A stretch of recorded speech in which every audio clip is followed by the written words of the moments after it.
is pretty beat up. It's got a lot of dents. It looks like it has substantial front end damage. The hood is kind of buckled in. It's hard to tell, but I think that was present before this stop. I don't think the police vehicles involved caused that damage, for example. Which might have been another reason that the officer did the traffic stop. Was this vehicle just involved in an accident? They don't say that.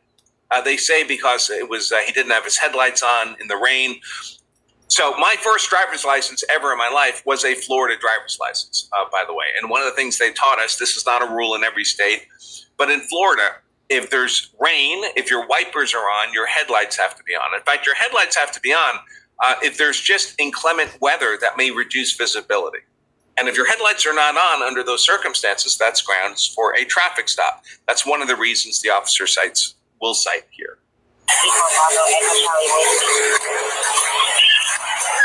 Yes, sir. Is there a reason why you're popping the door open like that? I don't have a window that works. Is there a reason that you're pulling me over? Yeah, absolutely. There's a reason why I'm pulling you over. For one thing, inclement weather, you don't have your lights on. Two things, you're not wearing your seatbelt. It's daylight. I don't need the lights. And it's not raining. It's not raining. Oh, this is inclement? It's not raining. Okay, I'm not arguing. So, right, the deputy says, I'm not arguing with you. Yes, the deputy does not have to explain the nuances of traffic laws to you to stop. He doesn't even have to tell you why he's stopping you. That's a courtesy. Now, it's a prudent courtesy. Most people want to know why they've been stopped. You give them a reason. But you don't get to argue the reason on the side of the road. This is not a courtroom. This is not traffic court. The officer says, this is the reason I stopped you.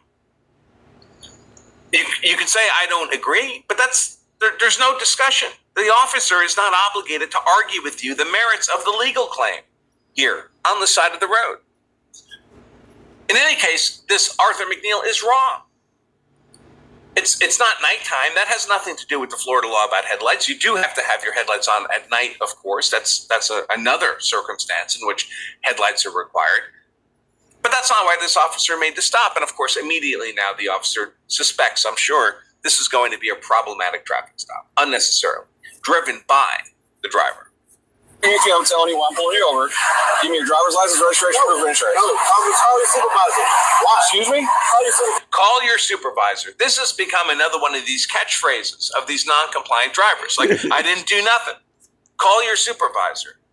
No driver has a right to have a supervisor called. This isn't some privilege card you get to throw out onto the roadway, and now the officer's like, oh my gosh, you got me. Now I have to call my supervisor. Every law enforcement officer doing a traffic stop is entitled to process that traffic stop himself. He's not compelled to produce a supervisor simply because you want one.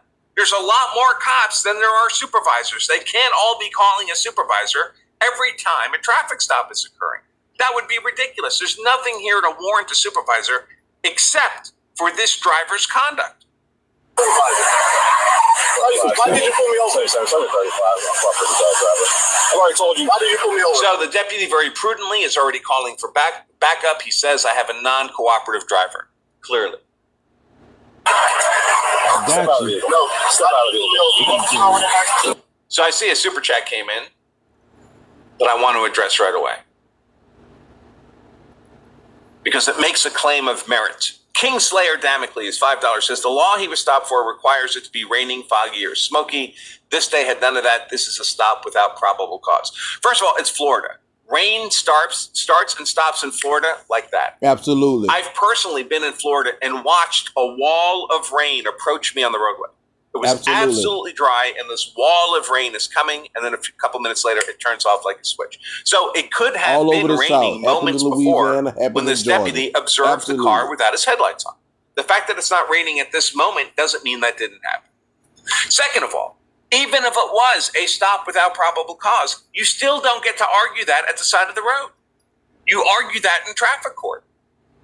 This is not where a legal dispute occurs. So now at this point, Arthur McNeil has been pulled over. He's been argumentative with the officer, doesn't like why he was stopped, asked why he popped open the door in the first place. He said, my window doesn't work, so that's why I opened my door so I could talk to you. Reasonable enough. Cops obviously don't like it when you pop your door open when they walk up to your vehicle, because it opens up tactical options for you if you're intending to be hostile.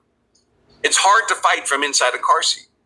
It's much easier to fight if you can quickly extricate yourself from the vehicle. which you need to open the door to do. Either fight or escape. And these fights from these traffic stops can and often do have serious consequences. Many of you would have followed my coverage of the Christopher Shore case. This was the police officer in, was it Michigan?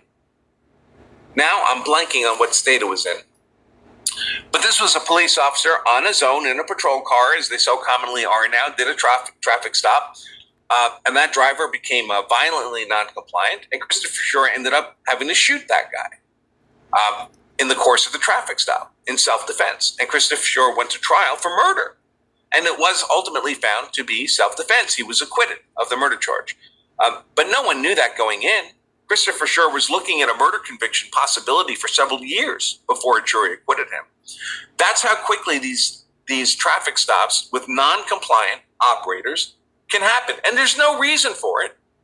And people just have to comply. There's no reason unless the driver has problems, has a suspended license, has warrants out, is drunk, has drugs in the car, some reason why he doesn't want to get engaged. But police just wants to be waved away. Here's another one. Mike $5 says no raindrops on the windows, illegal stop. There are in fact raindrops on the vehicle. We'll see that as we watch more of the body-worn camera footage. So that's not true. You should still comply, but it doesn't mean the cops are saints and in the right. No, of course not. Cops can make mistakes. People are allowed to contest traffic citations. I've done it. But you do that in court. You don't do it on the side of the road. All right, let's continue here. So now McNeil is shutting his car door, which, of course, is no good. This officer needs to communicate with the driver. There are things that need to be done.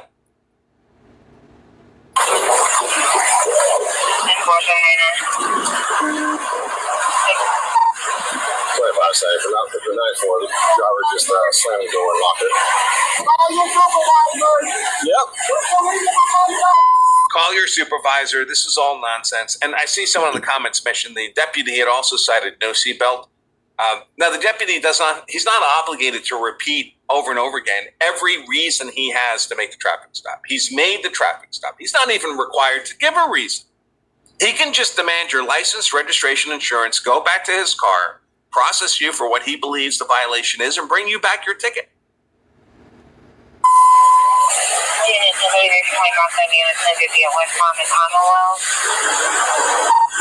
If anybody responding, come in from Commonwealth, block the vehicle, please.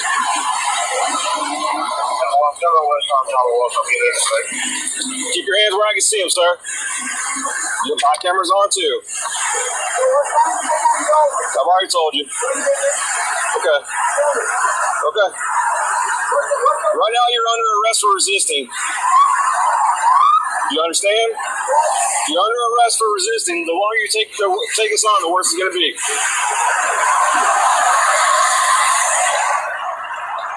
Keep your hands where I can see them, sir. Okay.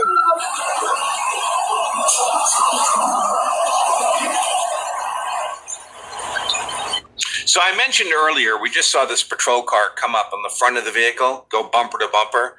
I mentioned earlier this Kia, the suspect McNeil is driving, has front end damage, like the front hood is buckled.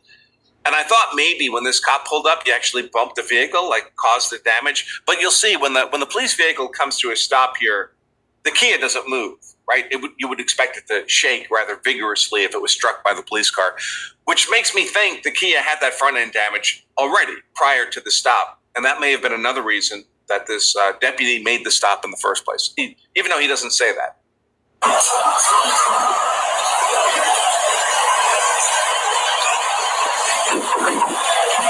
And of course, they're going bumper to bumper to try to prevent the suspect car from making an effort to leave, right? He's non-compliant. He's in the driver's seat. He's in control of his Kia. They don't want this to turn into a chase.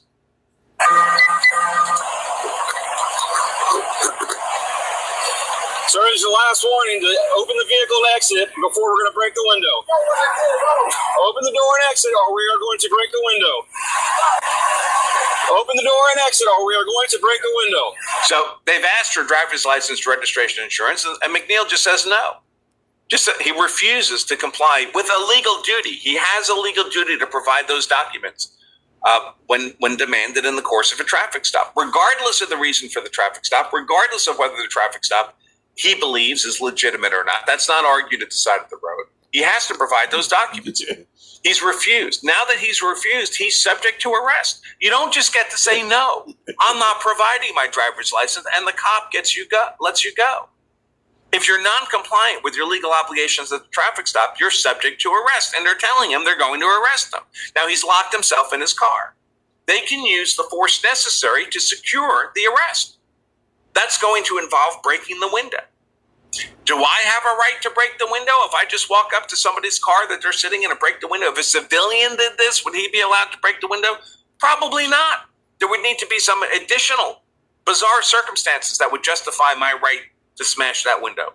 But for a police officer, it's sufficient that he's authorized to make an arrest, and breaking the window is necessary to make the arrest. And here, this deputy is authorized to make this arrest as a function of McNeil refusing to provide the documents like a driver's license that he is legally obligated to provide. Can you guys see it? I'm going to make myself smaller here. Can you see the raindrops all over the car now? Right? They're on the door, they're on the door, they're on the window. So the car is covered in raindrops. The comment earlier that there's no raindrops in the car is just not true. And it'll be more obvious at other points. No, he's under arrest.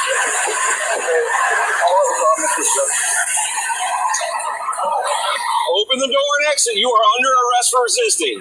So there's only one way this ends now, right? Either the driver begins complying or violence is used to compel his compliance.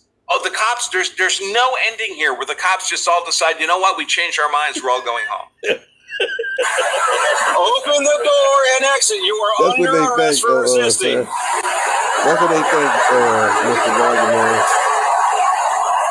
They think that after they do all that, the cops will say, you are under arrest for resisting. Oh, yeah, man. Maybe you made a mistake. You can go home. Open the door and exit. You are under arrest for resisting. I want to hear this again. So I need y'all to hear this again. Other points. Because the reason why I need y'all to hear this again, y'all got to stop this, bro. It is funny to me because that must be what they think. But I understand that these people have zero IQs of offense post. They just not smart people. You know what I'm saying? At this point, where else do we go? The cop, bucking the cop, arguing with the cop on the side of the road has 0.000% of him saying, you know what? Maybe you were right. Let me go ahead on and get rid of it. We're going to put all this paperwork, everything, how we just going to let this go. You know what? Have a nice day. Absolutely not.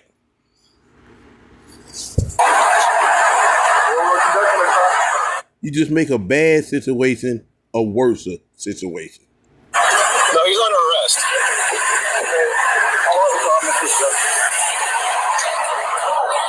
Open the door and exit. You are under arrest for resisting. So there's only one way this ends now, right? Either the driver begins complying or violence is used to compel his compliance.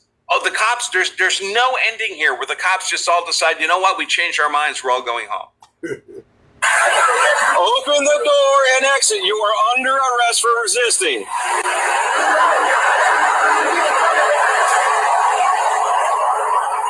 Open the door and exit. You are under arrest for resisting.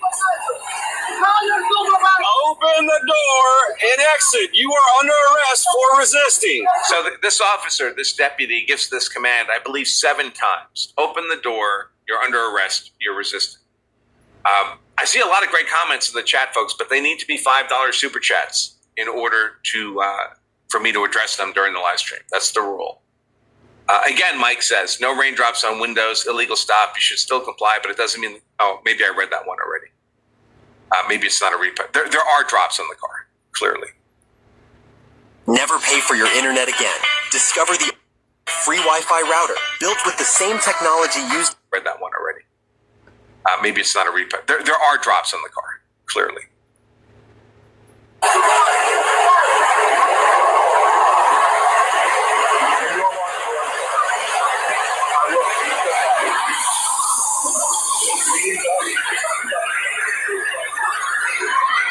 to see more deputies show up. Vehicle's walked in. He's walked in. He's putting the window down. I tried to talk to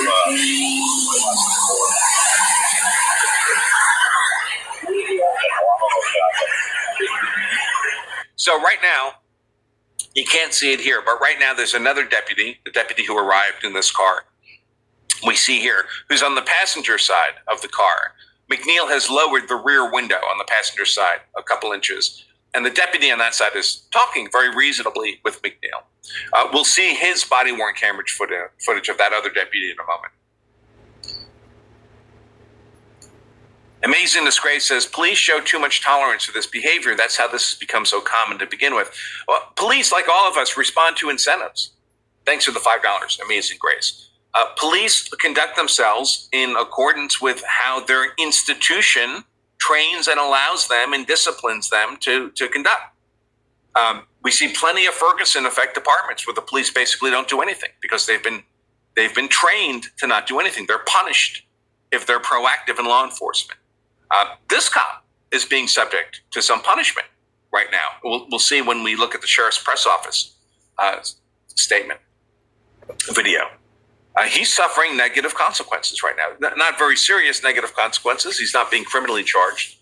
That's already off the table, so that's good for the deputy. But he is suffering sanctions at the moment. And he may be facing additional administrative, job-related sanctions for his use of force choices here. And so every other cop in that department sees that, the more negative consequences this deputy suffers, the less likely these other officers, the other deputies in the sheriff's office, are likely to engage in similar conduct.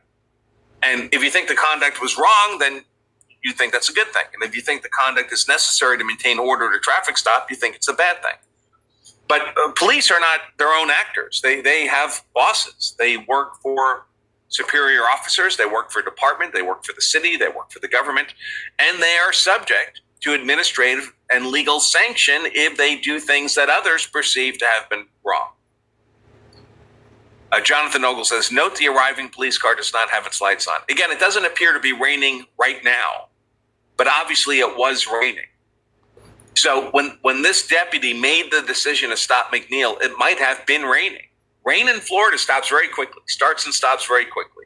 It's not like New England, where it's like a gradual onset. It's a drizzle, and then it gets heavier and heavier, and then it gets lighter and lighter and lighter. Rain in Florida can often be very much like an on-off switch. So it's quite possible Deputy Bowen saw McNeil in the rain without his lights on, made the stop, and then the rain stopped. Once the rain stopped, maybe you're no longer required to have your lights on, and this cop car doesn't. But even if the cop car was also breaking that law, that doesn't mean that McNeil gets a get-out-of-jail-free card. It's got nothing to do with McNeil. Okay, back here.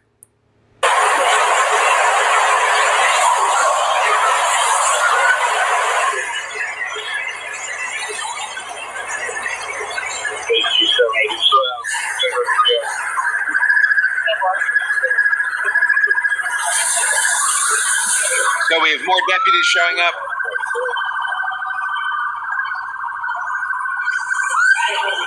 Hey, I'm about to break the window. By the way, we'll see that once all the deputies arrive, about half of them roughly appear to be black males themselves. I'm about to break the window. All right, go for it. Exit the vehicle now! Exit the vehicle! Show me your hands. 10:33 hours. By the way, they would later find a large knife on the floorboard at the driver's feet in this car. I don't believe they're aware of the presence of that knife now, or guns would be out. So I don't think they discover the knife or aware of the knife until after the handcuffing has been accomplished. But that's why they want to see the hands. Because the cops know from experience and training that, you make a traffic stop. If the bad guy's got a weapon, it could be on his person. It could be accessible within the vehicle. That's why it's so important to see his hands. He's not just walking on the sidewalk, where you'd also like to see his hands, but he's in a vehicle where things like weapons tend to be secreted. What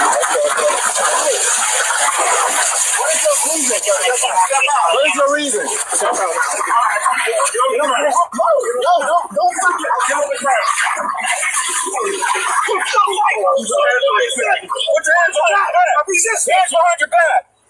All right, so I want to show you how long this is actually going on. This is 4:27 now in this video. So when did it start? They get the door open. They drag him out. Okay, that's 4:15. So 4:27 is 12 seconds. 12 seconds of hands-on use of force by these officers. And then what do the officers do? Is this a sustained beating like Rodney King with batons? Or do they immediately stop? And by the way, you notice the suspect still wants to have a conversation. What did I do? What did I do? I didn't do nothing. Don't fucking get on the ground. Put your hands behind your back. Resist. Hands behind your back. Cuffs are on. It's over. You hear the click? What's wrong with you? What you mean? I was putting my hands behind my back. I was going, ain't no talking now, man. Ain't no talking. There's no talking now. There was a time for talking. The time for talking was when you were asked for your driver's license and registration and insurance, and you were legally obligated to turn that over. The time for talking is over once you've met the conditions for being subject to lawful arrest. What's going on, man? You're under arrest. Look, there's that body damage I was telling you about the front of the Kia. There's lots of dents all over this car. Bro, bro. You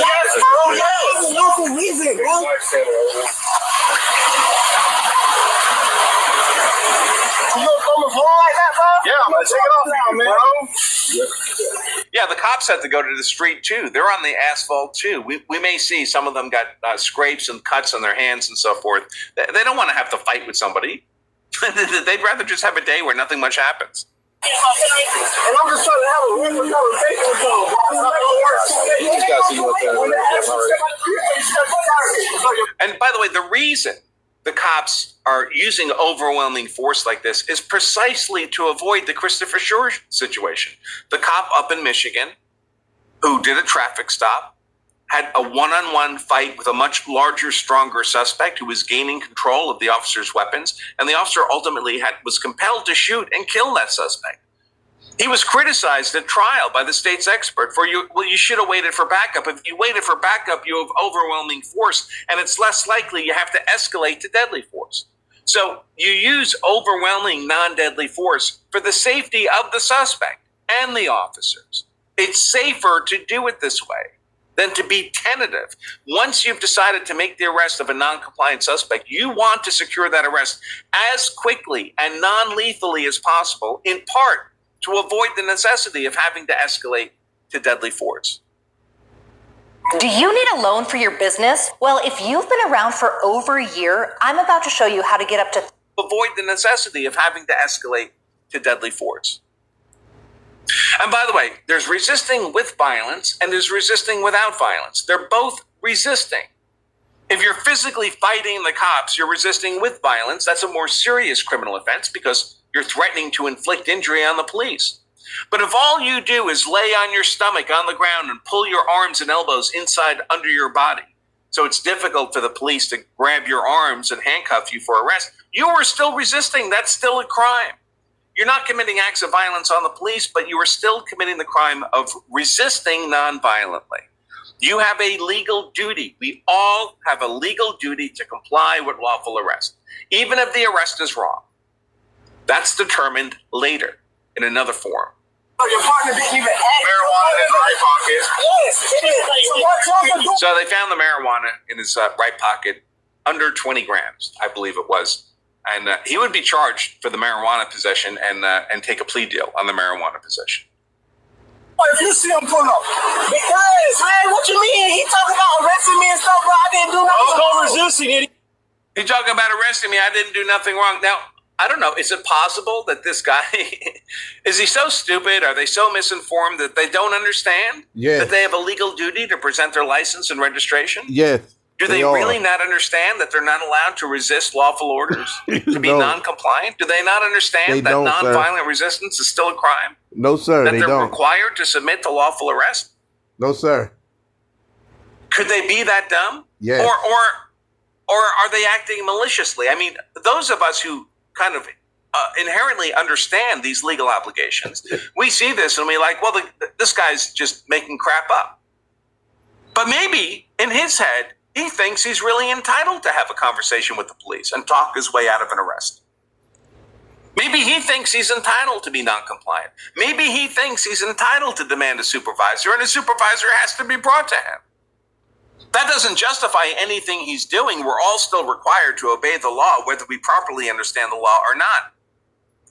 But it suggests to me that someone's doing a grotesque disservice to these young black men. If they're being raised to believe these things, that could readily result in their death. I mean, this traffic stop could have gone way worse. If one of those cops had seen the knife on the floorboard during the process of pulling this guy out of the car when his hands were still free, he could well have been shot and killed. Lawfully shot and killed. If someone had reasonably perceived, even if mistakenly perceived, that he had dipped a hand to reach for that knife and they knew the knife was there, they would have lawfully shot him. He'd be dead now. Over what? Over a traffic stop that he ultimately took plea convictions to anyway? You need to get? I didn't do nothing wrong, sir. Can you back me up to the car so I can lean up? You're both. And how fearful is he of these cops? He just asked them, hey, he's sitting on his butt on the street now. He asked them, can you back me up to the car so he can lean back against the car and be more comfortable? Does this strike you as someone who has a subjective belief that he's in mortal danger from these police officers?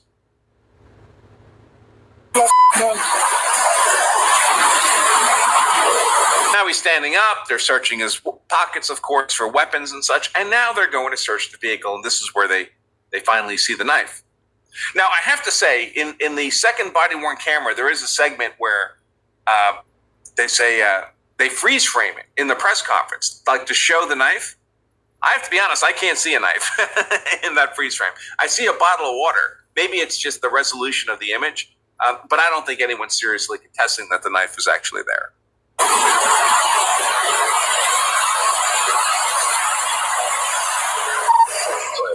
You start rescue 1067, approximately 30-year-old problem like laceration to the lip. So now everyone has little lacerations and abrasions and contusions because this driver compelled them to go hands-on, to throw fists, to compel his compliance with lawful arrest. He just made it harder for everybody. And frankly, the fact that the cops don't unlawfully exact retribution for this hassle just is to their credit. Obviously, they're not allowed to do that. They shouldn't. I can tell you, cops I knew in the 1970s would have given this guy a few extra for being this non-compliant, just for causing them trouble. Thankfully, these cops don't do that. They're not supposed to do that. They should be prosecuted if they do that. But they don't. They don't. Thanks for watching this highlight segment of our full-length Law of Self-Defense live stream. If you enjoyed this content, make sure to give us a like and subscribe. And that's it for this video, man. But again, I think I'm gonna break this into 2 parts. And I'm gonna file it under my Black People, Dear Black People, Can We Talk? It's gonna be volume 9, part 1 and 2. But I just want to say this, man. Monday through Friday, I will be uploading master classes. Because you Negroes, man, if I could save one young black man or one young black woman by looking at my video and say, you know what? I'm not going to behave that way. When a cop pull me over, I'm going to be proactive and follow all orders. And if something happens that's wrong, we'll take it from there. We'll file a complaint, and trust me, they taking that very, very, very serious at police stations. So don't let nobody tell you, oh, they not gonna do nothing. They are going to put a full out investigation on that officer. The date when he pull you over, she pull you over, and anything he or she did wrong, they will be suspended or fired.